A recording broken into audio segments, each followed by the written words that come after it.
Hey, it's Chuck, and I'm back out in the shop. It's Monday. We're in the middle of the virus epidemic. Better safe than sorry. I should have been fishing the past 2 days on the Detroit River. Well, actually, probably pre-fishing included about 6 days. But I should have been on the Detroit River for the first stop of the Michigan Walleye Tour. But because of the virus, the tournament was canceled, and for good reason. You know, safety first. And of course, I would have been vertical jigging, but the other method I would have been pre-fishing with, and probably during the tournament also, is a concept called handlining for walleye. Now, my family, since the late 20s, early 30s, has been handlining on the Detroit River. Most of the family was from what we call the downriver area. And I know when most people around the country think of Detroit, they think of the whole river. Well, Detroit's really up in the middle, or up on top. And then we have our downriver communities. River Rouge, Ecorse, where my dad's family is from. Riverview, Wyandotte, where my mom's family was from. And then you've got Trenton, where I had a bunch of cousins, and then the Gibraltar area, where I have some more cousins and some good friends. That's the downriver area, right? And in that area is where handlining was really born. And back in those early days, they were using old Victrolas, phonographs. You had the wooden box, you had the hand crank, and you had the big old looking thing that looked like a flower at the front, and it would neck down back to the box. And that was your ancient looking speaker, so to speak. Well, the spring-loaded mechanism inside those Victrolas is what made handlining possible with those items. They would mount a cast or a lightweight aluminum spool to the top of the box, and then they would start chugging up and down, up the river. Never go down the river handlining. And what I mean that is you're chugging. You're letting the line out. You're feeling the weight on the bottom. And you're lifting it back up so the weight's just not dragging. If you see somebody dragging a weight, they're probably pretty tired because they're being lazy, if not. And since then, we've had a couple different companies make handline reels specifically for fishing river systems. It's not just Detroit. We use them up on the Saginaw River. Folks use them on the Mississippi River. Wisconsin with the Fox. Out in Washington, all the way on the West Coast for the walleye on the Columbia River. And back in those days, skipping the rivers, the next step was there was a couple different brands. One brand that sticks out because I think they were probably better than the rest was A&S, which was made in Ecorse, still is to this day. They refined the look a little bit, but the whole spring-loaded mechanism, that part's all stayed and true. Now, this is one of the old original handlines from A&S, the reels, and I've still got a trolling shank attached to it. And you can tell it just goes in and out, and then the tension from that spring sucks it back in, and you're touching bottom, you're lifting up. Okay. Same concept with the reels today. This is a newer A&S reel, still made in Ecorse. I've got it mounted on a Trax Tech universal mount. It's universal because if I wanted to put this in the back of the boat and mount a graph to it, I could do that. Or if I wanted to do it off the side. But I've got my A&S reel on it. It's got its own mounting hardware on the back of the reel, and I've got that attached. I can't take this thing off by hand if I tried to because I wrenched it on pretty tight with a pair of pliers. Just to be careful, I hardwired it in with some musky leader, 80 pounds. I got it double looped, crimped. It shouldn't go anywhere. And the reason I did that is I've got buddies, people that I've fished against, they've actually lost their reels from going to point A to point B. Now I take the universal mount and I slide it into a 6-inch track that I've got it mounted on my crestliner. I got the end cap on the back side. I leave the end cap off the front so I can slide this in and out.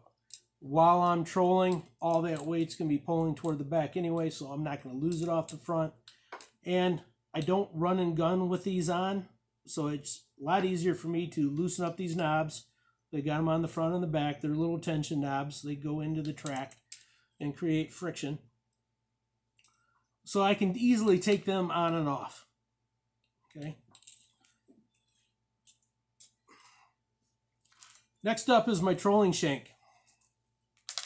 All my trolling shanks come from Mad Viking Tackle. My buddy Steve Schoonover. You got a loop on the front that goes to your wire coming off the reel. You've got a heavy duty brass snapping swivel on the bottom that goes to my weight. I'll stick this in my face so the light sticks so you can see it. I've got these big number 8 dual lock snaps on these. They don't come with it, but I added them on because I put swivels on my leaders. All right, just makes it easier for taking them on and off, you know. And then the main reason for the big ones, like I said, taking them on and off makes it easier.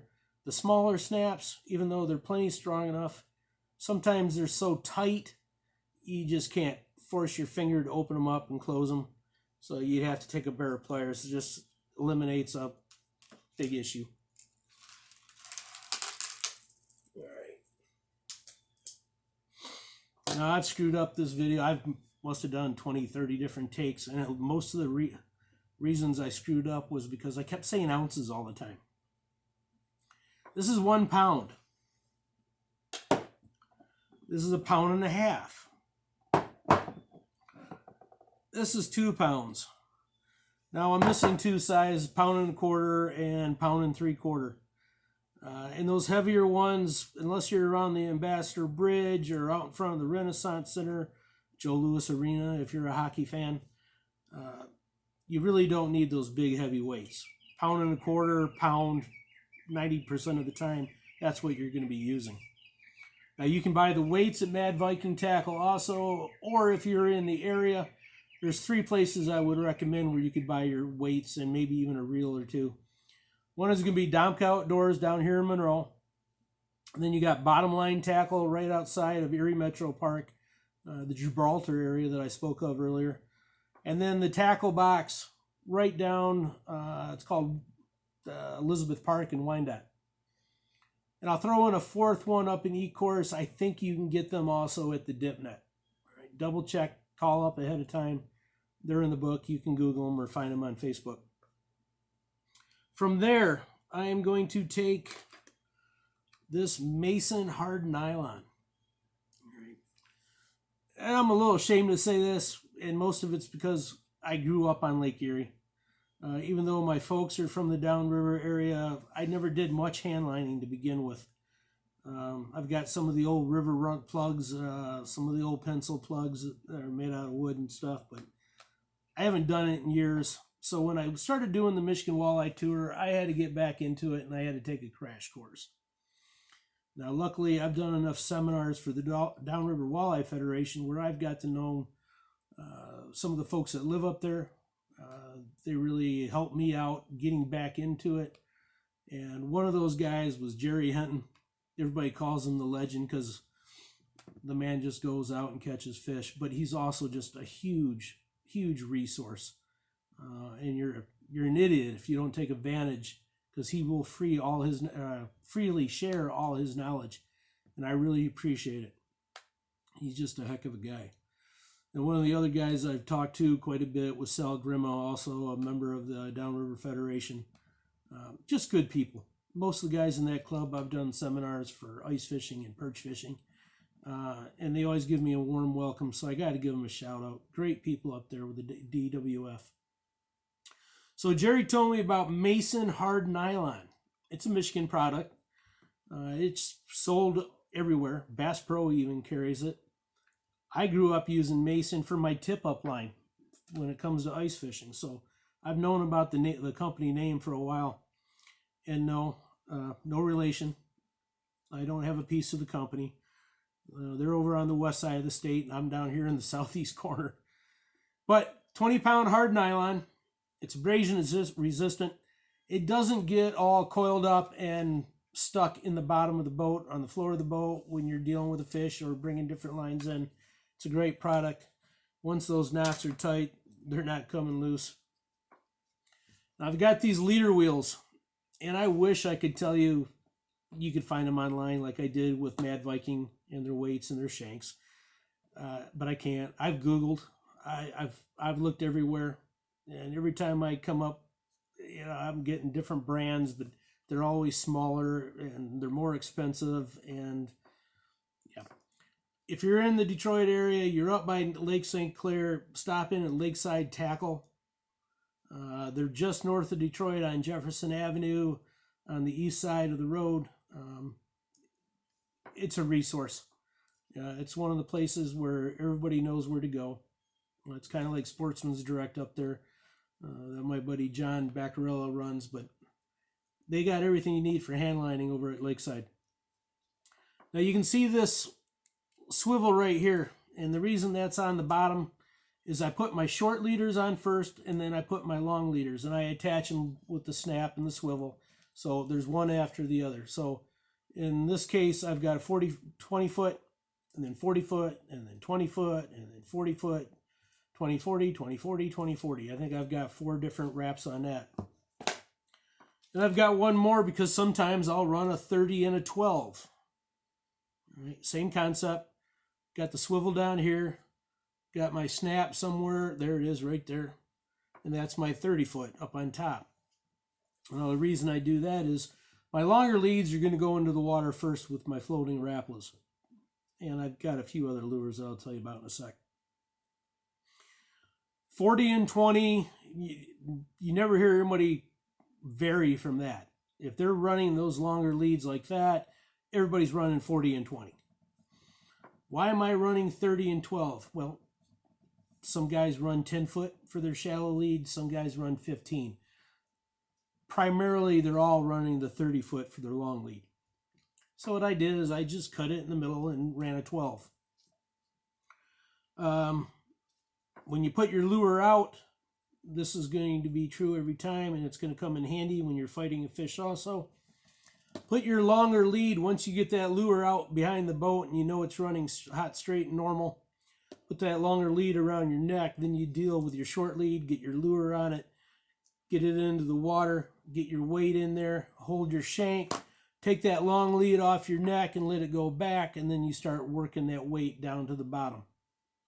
Right? Now I'm going to talk about the different lures. If I'm running the 40 foot, 20 foot, I will run a number 11 on the 40 foot. I'll run a number 9 on the 20 foot. Or if I decide to run a 5 foot lead, because you are allowed to use 3 different lures, 6 hooks. Yeah, 6 hooks, I guess. Well, that's the Canadian side. I'll run this little number 7. And you'll notice that they were all floating Rappalas. This is a bleeding shad, nice orange belly. That catches fish in the dirt. Hot steel.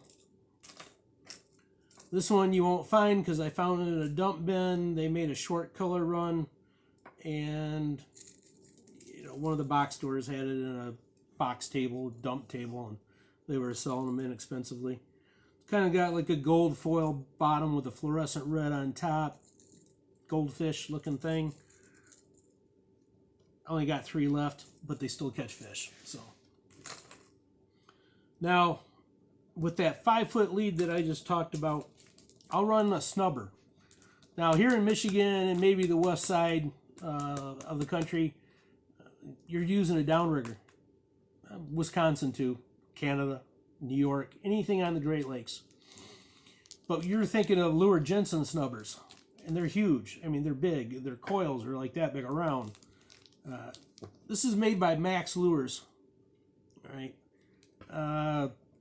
I'm just taking a guess because I don't trout fish and I don't care to learn. But I'm guessing they use these for kokanee, which is a type of trout. Unstretched out, it's about 3.5 inches long. Maybe not even that much. There it is. Shorter than my 4-inch Wyandotte worm. But because I got it attached to a wire shank and it's really close to that heavy weight, I want a little cushion. I don't want that fish to get that little number 7 and have the hook skid right out of the walleye's mouth. So what this does is fish hits and then it stretches out. Then it reaches its point. By the time it reaches that point, it's driving those hooks home into that fish's mouth, and I'm not losing any walleye because of a short leader. Love the concept. Now I'm taking Detroit, dirty, nasty. We get a lot of runoff. I mean, it's springtime. It rains. April showers and all that noise. So I am using scent. All right. This is lure lipstick. All right. This is what the rest of the pro staff gets. This is what the folks that go to the stores can get. If you're the pro staff director, wink, wink, nod, nod, you get the big stick. So, now I told you that's what I run on the 40, 20, and the 5-foot lead. Number 11, number 9, and number 7. I have gone down to a number 5 floating Rapala. You don't have to. The hooks are 7s and 5s are so close, you should be able to get away with a 7, but I would definitely have the 7s. Right? Now, if I'm running the 30 and the 12-foot, I can go all the way up, and this is, of course, the original silver floating Rapala. Probably that and the gold are the two most famous lures in the world. This is a size 13. And like the 11 that I didn't talk about earlier, this has 3 hooks on it. Now, if I run to Canada, I'm only allowed 2 hooks on a lure. So I got to take that front one off. If I know I'm on the Canadian side, I will take that. I'll take these split ring pliers and I'll take that front treble off before I hit the water. If it dictates somebody's got a hot report and I got to go over to find fish, I'll take these split ring pliers out on the boat with me and take that treble hook off, and then try to remember where they're at by the time I get back. Then I will run the number 9 because it's on the shorter lead. I could probably get away with the number 11 just to be sure, though. I want that number 9. Now I can play around with a couple different sizes with that shorter 30-foot lead on that top one. And I'll get the first one out of the way. Oh, this is a J9 jointed Rapala. It's made out of balsa wood too, so it floats. It goes a little bit deeper than the 11s or 13s because it's got a bigger bill. It's got to get enough action to get that back tail moving. So I run that up on the 30-foot. That's not the only trick. I will take this number 11 scatter wrap minnow. You see that nice bill on there. What that does is, and everybody in Michigan knows about the Hottentot. I guess everybody in Oklahoma knows about it too. But this will treat you like a Hottentot. It wiggles to the side, it comes back, wiggles to the other side, wiggles and wiggles. And that vibration, that sweeping action back and forth will bring fish in. I tried to run this on the 40-foot lead. I lost a fire tiger. Stick with the 30-foot leads, people. Just saying. Now, everything I showed you earlier was made out of balsa wood. You get the vibration and that's it. You get a little bit of flash, that's it. But these two lures I'm going to show you next, the Rapala Shadow Wrap, it rattles. Dirty water, stained water, rattles plus vibration, killer combination. Same thing with this Thunderstick. It's a shallow one. This is the big version. They made a 3.5, which is a little bit smaller. It's a little bit bigger than the number 9, not by much, but it's got the rattles. And this old pattern used to be just a standard from Storm. Now, Rapala owns Storm now, which some of the colors are gone, but yeah, there's a nice rattle in there. The new pre or post Rapala Storm lure, the rattles are even louder. I mean, they're just loud and crisp and perfect. The last 2 baits I showed you are not made out of wood. Yes, they rattle, but they do sink. So they are not going on the 40-foot lead. They are definitely going on my 30-foot lead.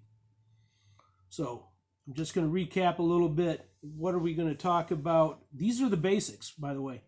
This will get you fishing. All right. Well, you know what? I'm going to track back just a little bit. Remember I told you about putting that long line across your neck while you work the shorter one into the water? Same concept's true when it comes to catching the fish. Let's say my fish hits the shorter lead, whether it's the 20-foot or a 5-foot or the 12-foot. There's nothing on my longer lead. So what I'm going to do is hand line that wire back into the reel, put that long leader over my neck, and then I will work that fish, hand lining the line to the bottom of the floor. Somebody's going to net that fish. Of course, you can do it yourself. You know, that's the nice thing about hand lining. You don't need to go out with a group of people to have fun and catch fish. And vice versa. You might have to get the other two lines in, or just the one short leader in, and then hand line that long leader back in with a fish on. It's going to go to the floor. Because you're using that mason hard nylon, it's not going to get all tangled up. You can get the fish on and off and get those lures back into the water fairly quick.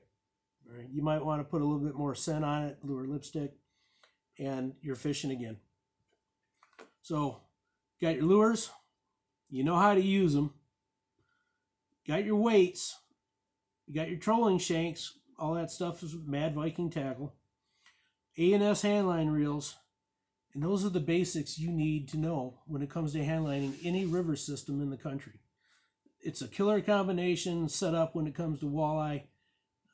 Back in the day when we used to have the PWT and the old RCL series come in, Ranger, Crestliner, and Lund, those guys all got exposed their weaknesses when it came to fishing rivers because they didn't know how to handline, and it caught on quick, real quick. And now we've got the MWT or MWC, the MWC, MWT, the national tours. They all know how to handline now when it comes to Detroit and the other river systems. They take that knowledge they learn here and they go across the country, and then they end up cashing more checks. So those are your handline basics. Those are the equipment. I think I've stated that 3 times already. But next time when I come on, I will be talking about vertical jigging. You can use the same concepts in every river system, just adjust your weights. And of course, I'll be talking about St. Croix rods. Thanks, and I'll see you then.